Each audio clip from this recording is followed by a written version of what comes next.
ईशाय जय Shiv praise the Lord. आइए इससे पहले कि हम वीडियो स्टार्ट करें, आइए हम परमेश्वर से दुआ करें।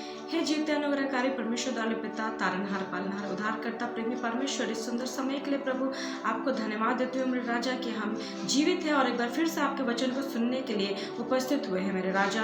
और प्रभु जी, जो कुछ भी मैं वचन बताऊंगी प्रभु, मैं अपने आप को आपके हाथों में सौंप देती हूँ कि आप मुझे इस्तेमाल कीजिए इस वचन को शेयर करने में। और जितने सुनने वाले कान है मेरे राजा, हर एक को आप आशीषित कीजिएगा परमेश्वर पिता, कि आपके सही शिक्षा को सभी लोग ग्रहण करने पाएंगे। हर एक बातों को आपके हाथों में सौंप देते, आगे के सेशन को आपके हाथों में सौंप देते, हमारे एक को अपने लहू में छुपा के रखे परमेश्वर पिता, कि कोई भी शैतान हमें अटैक ना करना पाए, हमसे इस वचन को चुरा के ले जाना पाएगा। हर एक बातों को आपके हाथों में सौंप देती हूँ। सारा आदर सारा महिमा आपको देती हूँ। प्रार्थना आपके बेटे हमारे उद्धार करता प्रभु यीशु मसीह के मीठे नाम से मांगती हूँ, सुनिए और स्वर्ग के राज में ग्रहण कीजिए, आमीन।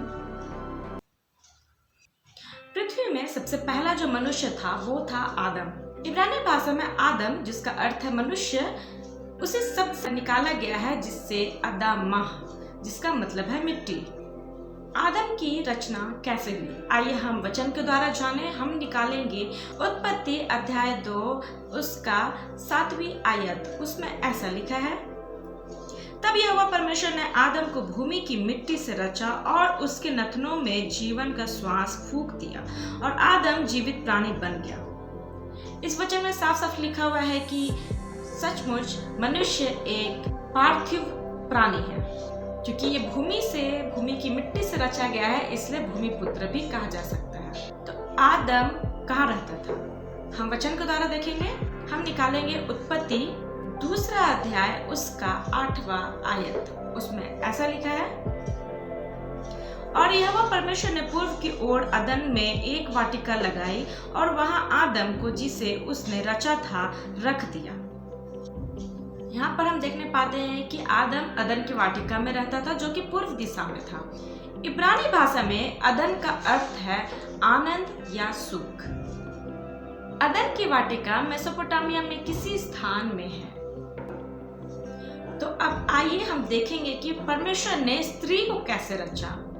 हम निकालेंगे उत्पत्ति 2 अध्याय उसका 18वीं आयत। उसमें ऐसा लिखा है, फिर यहोवा परमेश्वर ने कहा, आदम का अकेला रहना अच्छा नहीं, मैं उसके लिए एक ऐसा सहायक बनाऊंगा जो उससे मेल खाए। हम इसके आगे भी देखेंगे 21वीं आयत से, तब यहोवा परमेश्वर ने आदम को भारी नींद में डाल दिया और जब वह सो गया तब उसने उसकी एक पसली निकालकर उसकी जगह मांस भर दिया। और यहोवा परमेश्वर ने उस पसली को, जो उसने आदम में से निकाली थी, स्त्री बना दिया और उसको आदम के पास ले आया।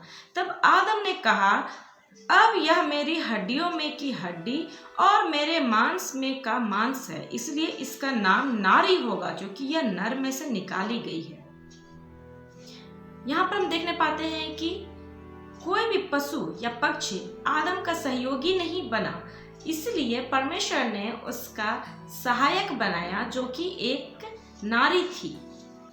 और यहाँ पर हम साफ साफ देखने पाते हैं कि परमेश्वर ने आदम की ही पसली से निकाल करके स्त्री को बना दिया। पुरुष और स्त्री एक ही शरीर से आए हैं और दोनों मिलकर मानव जाति का प्रतिनिधित्व करते हैं। आइए हम देखें कि स्त्री का नाम कैसे रखा गया। हम निकालेंगे उत्पत्ति 3 अध्याय उसका 20वीं आयत।